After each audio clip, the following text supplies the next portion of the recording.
So I've discovered that I really like asking questions to subscribers on YouTube. I've got 4 polls here that I've posed some questions. You guys have given me some answers, and I'm trying to choose questions that I'm genuinely interested in the answers. Right? It's not that I have an answer and I'm seeing who knows it, and it's not like are you following along with my content? And if you are, you'll know the answer. And right, it's not a hey, I don't know what to make for my next thing. What should I do? Right? It's not to criticize any of those, right? But it's like these are questions that I really do want to know how people answer these. So, all right, we're gonna look at the 4 polls. Which describes you and your photography the best? Right, not including paid work. All right, 5 options. I work within the context of projects with a purpose. I shoot whatever floats my boat that day, and I like it that way. I intentionally shoot on themes that may span a long period of time. I suspect my photos connect, and I'll figure it out later. And I wish my photos had more purpose and tied together more. Now, a little background is that for most of my life, right, I'm just like I don't really shoot on themes or projects. Right, there's been sort of situations in my life where I'm, maybe focused on a subject matter because it's right. I'm in it. It's very important to me.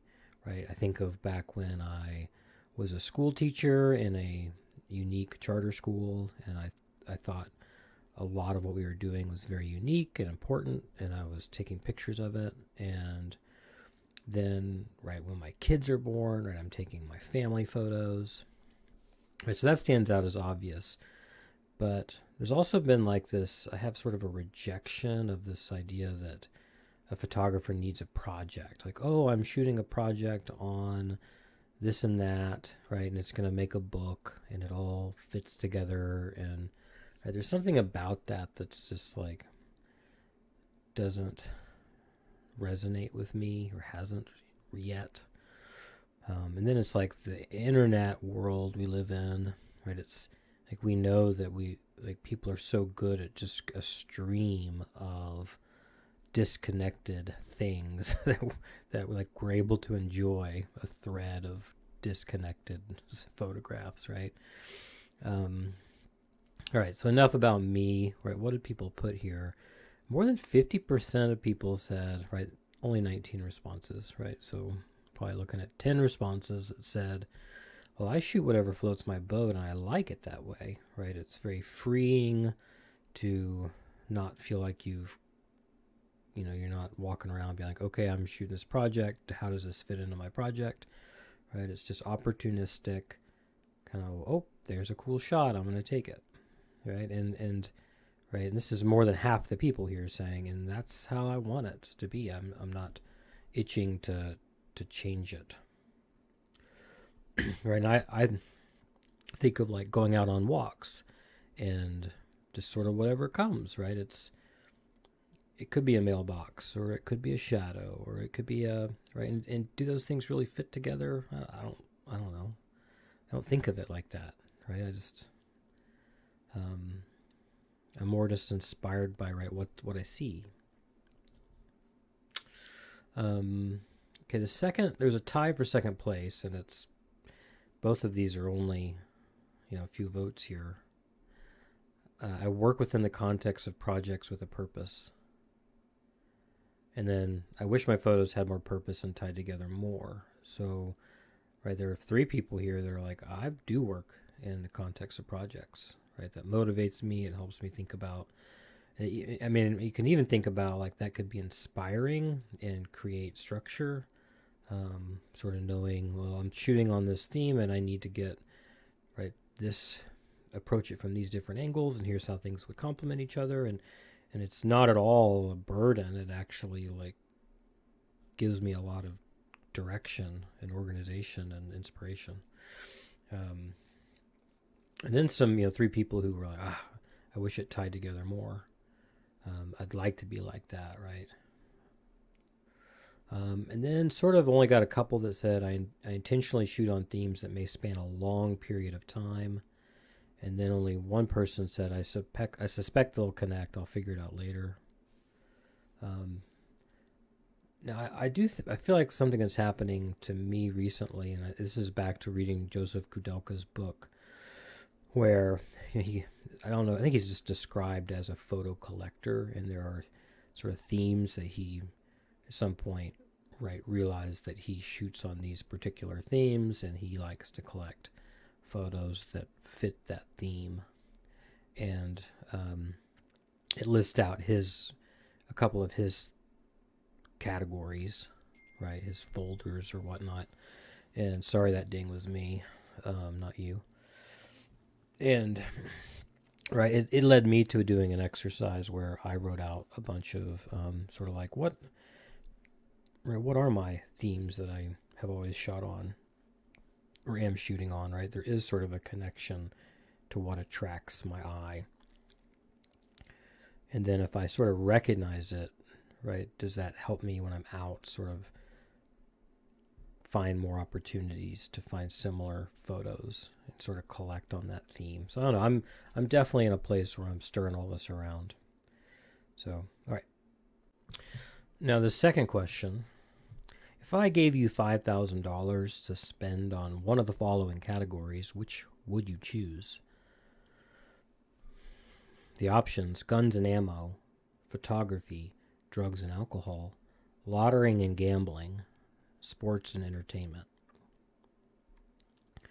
Right, so I'm going to give you $5,000 and you got to pick one of these categories. Now, what motivated this question for real? It's like photographers, we do spend a fair amount of money on our hobbies, but I also think like we don't spend our money on lots of other hobbies that people tend to spend money on, right? It's like, and I wish I could have put more than 5 categories, right? Of like dining and eating out, right? Screens and screen entertainment, right? But it's like, hey, if you just had a lump of money, right, what would you go do with it, right? And it's like photographers want to spend it on photography, right? Now, however, I did get a couple of people that said that they'd take that $5,000 and get guns and ammo. I don't know what to say about that. Maybe I need to sprinkle in some guns and ammo episodes. Or I might just stick to Leica M cameras and some double X. And then one person answered honestly that they'd probably go spend it on drugs and alcohol. So, but hey, look, we got 88% photography. And I mean, what if someone gave me $5,000? What would I spend it on? I might be tempted to go down and see a Kings game, courtside tickets to see the Kings. I don't gamble. I might buy some wine, and I don't shoot people with guns. So I would spend it on photography. I'd probably actually pay off photography debt. Is what I would do. Question number 3 is, how many photo books do you think you will own in 10 years? 0 got 0% of the vote. 1 to 20 got half of the vote. Right, which means the other half thought 20 or more photo books. And we have 4 people who said 100 or more photo books. Now, I ask this because, like, it's like I started getting interested in, like, oh, who are all the publishers, big and small, that are making photo books? And I'm sort of blown away with how many publishers I've found. If you go to my website, Dan Mars Photography, you can click on Big List, and then you can see at the bottom I've listed out like 50 publishers with links to all of them. And it's like, whoa, is the market for photography books really this big?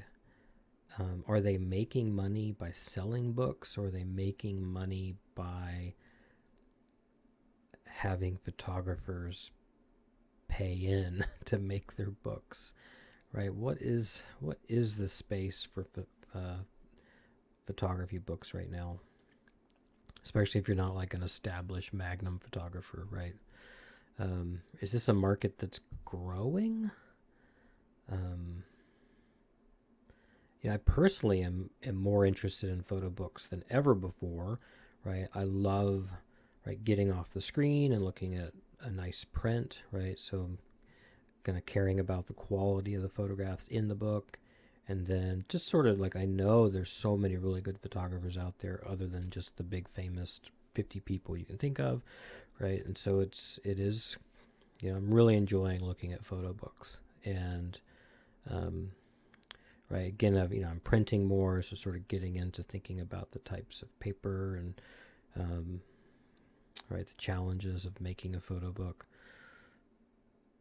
But I can't tell, like, how much are other people interested? So I wish I had asked this question a little differently. I wish I had said, how many more photo books do you think you'll own in 10 years compared to now? Because there's probably people who are, right, some of these people might say, oh, I'm already over 100, right? So I know I'll have 100.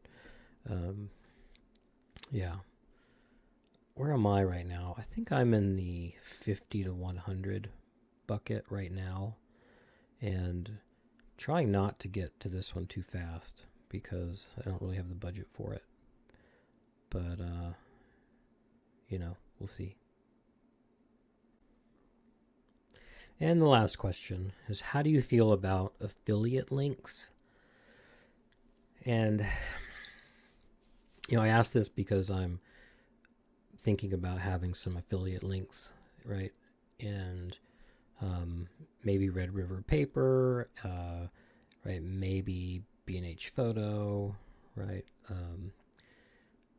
And like, I've always had this strong resistance to it because I've sort of always thought of affiliate links as like, I don't, for a long time, I was just like, oh, like this person's trying to get me to buy stuff, and it just feels kind of, I don't know, not good, right? And when I started YouTube, I was big on like, I really just want to be, free of, even just how much the internet and YouTube especially is like purchasing people with me trying to make purchasing decisions, right? And it's like, that's not really how I want to interact or participate in YouTube.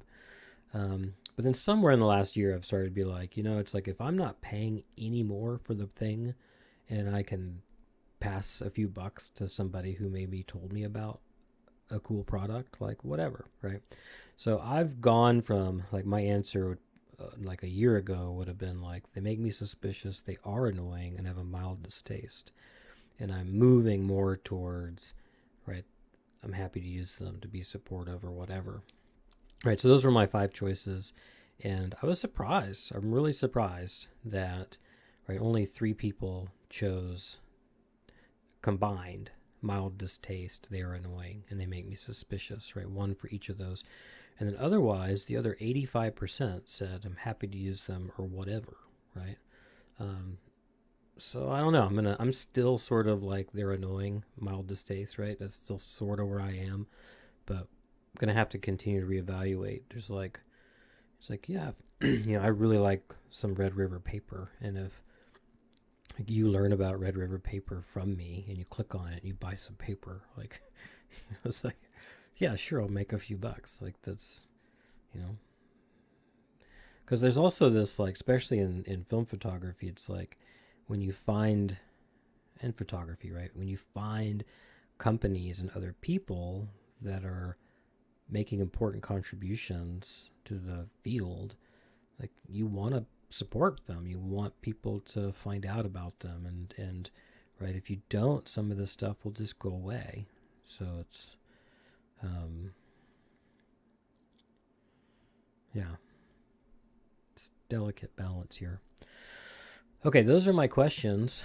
Um, yeah, look for more. I really do appreciate the, I don't do a lot of like click like and subscribe and tell your friends about my, right. I'm more, but this part of like, yeah, if you see one of my polls, like, maybe not, just ignore it. So, all right, take care.